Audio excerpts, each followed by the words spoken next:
You know, he's like why come you do all your fucking videos from your garage? Like, what the fuck you want me to do them from the Taj Mahal or some shit, you fucking dickwad? This is what I got, you know? Anyway, I notice all the fucking atheists are leaving, man. Like that, Gisborne 2000 left, Aborted Soul sounding like he's like fucking, I mean, he says he's leaving for a little while, but he sounds like he's leaving for good, practically. I mean, his voice is all like, you know, just, you know, fuck, I'm just so tired, you know, I just don't care no more, you know, it's just fuck. And, the black dude left, I don't know his name, it was like Graydon something, I don't know. He was black and an atheist, so I guess that's a novelty in itself, you know. I didn't like his videos, not because he was black, but because he was a Crip, and I think it's kind of weird that we're all going to watch and you know, that we're going to take you know, moral and societal advice from a gang member. I don't think that I'm going to be doing that anytime soon. Call me judgmental if you will. Anyway, I know why all the atheists are leaving, and it's really my fault. It's because I am so awesome that no one can really compete. And I'm really sorry about having to chase all these atheists that you guys loved off. But over time, you will see that I'm about 1,000 times better than all of them combined, so it's all good. And I'm being fucking facetious, okay? I'm not really that egomaniacal. All you people are like, you're just an egomaniac. You just an egomaniac. Everyone on YouTube is an egomaniac, okay? So that's nothing new. But I'm not that egomaniacal. I'm not more egomaniacal than anyone else here, and I like to exaggerate my ego because I think it's kind of funny. So don't be giving me that shit anymore. What we're talking about today is the soul, whether the soul exists or not. I have a few thoughts on this that none of them are probably that interesting, but I'm going to go ahead and share them anyway because it seems like because Brett wanted to know if I had anything to say on the matter, and I do have something to say, so let me just go ahead and say it. The reason I don't believe in the soul, or let me see.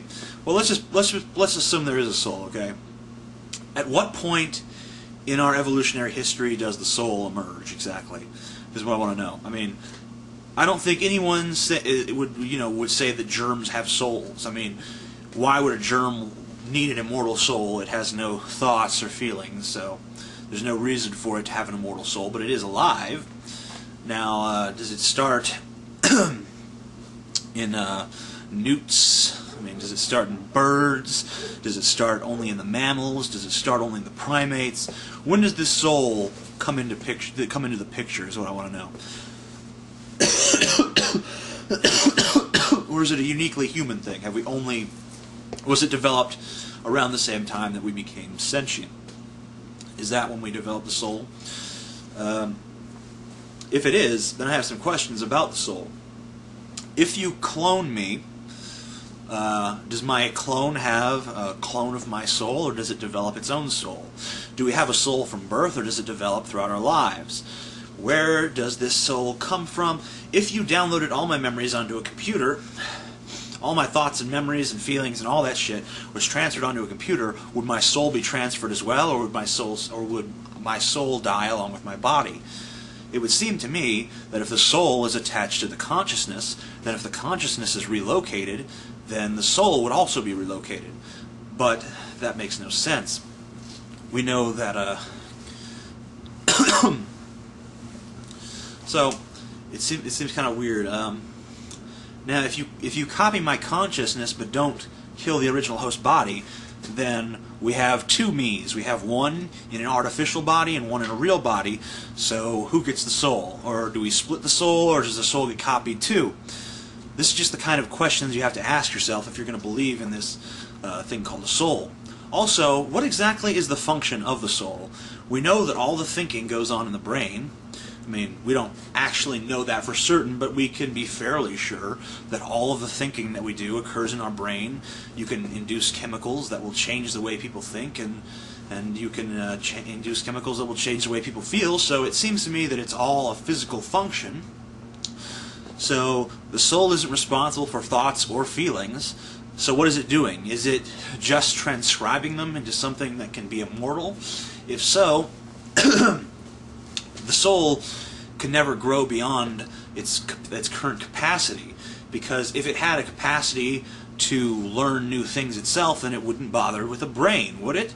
I mean, is the brain just some kind of cocoon stage? Is this some sort of larval stage for a larger organism that is immortal?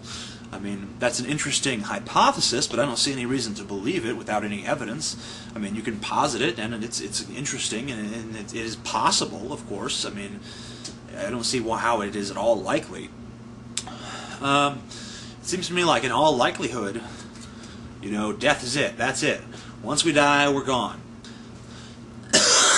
That seems the most likely option to me. I mean, no one can predict it with any certainty, but think about this. Even if there is an afterlife of some sort, we shouldn't live as if there were. We shouldn't live counting on it. You know, we don't know if it's there or not.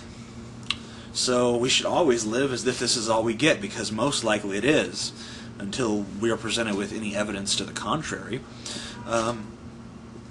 So that's really all I have to say about the soul for now, I guess. Tomorrow morning, bright and early, I am boarding a plane and flying back down to my old haunt of New Orleans area down in Louisiana, where I will be vacationing for the holidays. I am bringing my camera, and I will hopefully be uploading some videos, perhaps atheist videos, but also perhaps videos of a more personal nature. In other words, boring shit. But one thing I'd like to do, hopefully I can introduce you to some members of my family who will maybe give me permission to film them, and let them maybe interview my mom about me, see what she thinks of this whole amazing atheist deal. She is a Christian, by the way. I don't know. I don't know if I'll be doing a lot of videos down there or just a few, but I do plan on doing at least some. I will be vacationing in Louisiana from the 24th to the 5th, and I do hope to get you some great footage of how a redneck celebrates the New Year, because that is quite entertaining no matter where you're from.